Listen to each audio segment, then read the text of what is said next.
Thanks for joining us. Talkline Network Radio, America's longest-running Jewish broadcast network, the voice of the Jewish community. Welcome to the podcast. You are now tuned in to this episode of our podcast. Today we are going to interview some of the greatest and most influential minds in our field. And now, please welcome your host. You're listening to Talkline with Zev Brenner, America's premier Jewish broadcast on the air since 1981. We're speaking with former Prime Minister of Israel, Ehud Olmert. We met up again at the Jerusalem conference. Nice to see you again. Nice meeting you. Thank you. I guess the biggest challenge facing Israel today, of course, is the radicalization on both sides, the democracy movement. How do you see things getting healed in Israel? There is not a radicalization of both sides. There is a radicalization of one side, and this is the government side, and the principles that this government stand for, and the principles that they want to force on the Israeli society. The changing of the judicial system is not a reform, it's a pogrom. That's a strong word. I know it's a strong word, but I don't know how to speak in a laundered language. I speak as it is, in the most explicit, straightforward, upfront manner. What they're trying to do to the judicial system is the destruction of the inner, basic, fundamental balance of our society. Without a strong Supreme Court that can, if necessary, intervene against unjust decisions of the executive branch, there will be no democracy in the state. But shouldn't there be some sort of reform? There's something. I don't want to discuss the option of a reform within the context of the present one. So if the present reform will be removed completely, and then a committee will be established by independent people outside of the political system that will not have a limited time of 2 weeks or 3 weeks, but a year or 2 years to try and work out a framework of a legislation for the State of Israel, a constitution, as there is in the United States of America, then this is something that can be accepted. But this is not in the realm of what this government is trying to do. But they're working with the other side. They're trying to reach some sort of a compromise, aren't they? They're working together. And they don't try to reach a compromise. Both sides pretend that they are doing it because each one of them is afraid to be blamed for not making an effort to have a compromise. But there can be no compromise on democracy. It's very simple. There can be no compromise on democracy in as long as this basic pogrom is on the agenda. There can be no compromise. The question, though, is, are we seeing the Americanization of Israeli politics, the worst of American politics now come to Israel? I thought as far as the polarization. The worst of Israeli politics came to America. I hope it will not reappear. Now, the question, though, is, should Jewish Israeli leaders be criticizing Israel outside the country? Should it only be done within the context of Israel? Listen, this is a question which belongs to the past. Today, when you are criticizing your government in Twitter, it spreads all over the world, no matter where you do it. So if you do it here in New York or you do it in Israel, what difference does it make? And the same is for television or for radio or for anything else.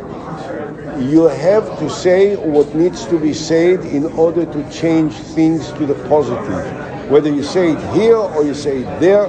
And by the way, when I was Prime Minister, Benjamin Netanyahu didn't hesitate to go every corner of the world to criticize me and to preach against me. So he's the last person in the world that can complain about someone criticizing him outside of the borders of Israel. There's no love between you and Bibi. I think you still told me on the last broadcast that he was responsible for putting you in prison.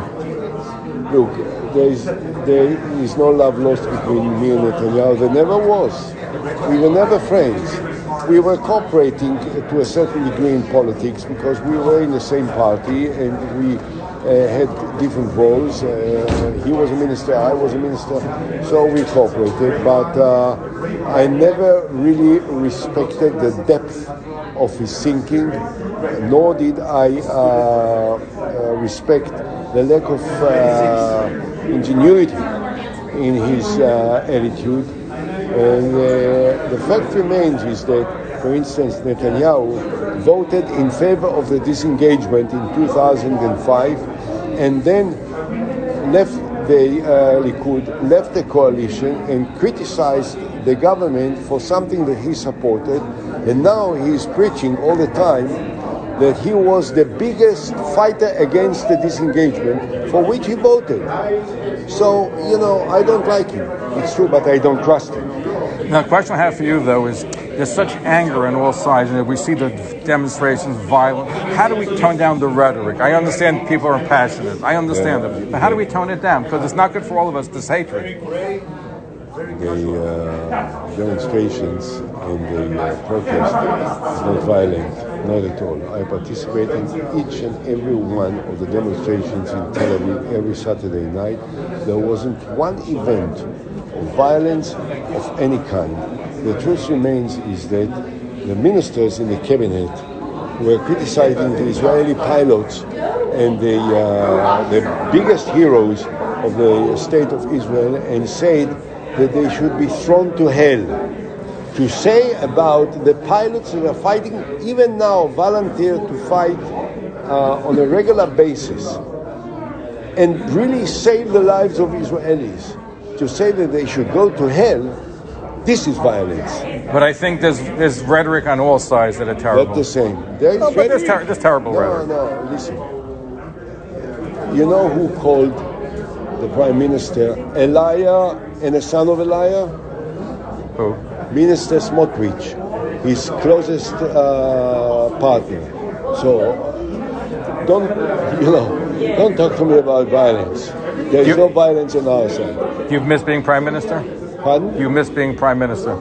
Well, I don't know if I miss, but I think that some other people miss me. Does that mean you're going to come back and run for Prime Minister? I heard rumors, but they didn't arrive at me yet.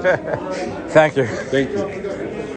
One of the most important Jewish institutions in the world today is Talkline with Zev Brenner. He is so smart and he is so innovative and he has so many interesting guests. I don't know what Yiddishkeit, I don't know what New York, I don't know what the world would do without Zev. So Zev, Yasher Koach, may you go from strength to strength and keep informing us and educating us and keep fighting for Jewish values. Thank you for tuning in to Talkline with Zev Brenner, America's premier Jewish broadcast, the pulse beat of the Jewish community. For continuous Jewish programs, TalklineNetwork.com, or our 24-hour-a-day listen line at 641-741-0389. For past shows, you can find us on iTunes, Spotify, Amazon, YouTube, Instagram, and all major podcast platforms, or jewishpodcast.org. Thanks for listening to the TalklineNetwork.com. Follow us on Facebook, Twitter, and Instagram.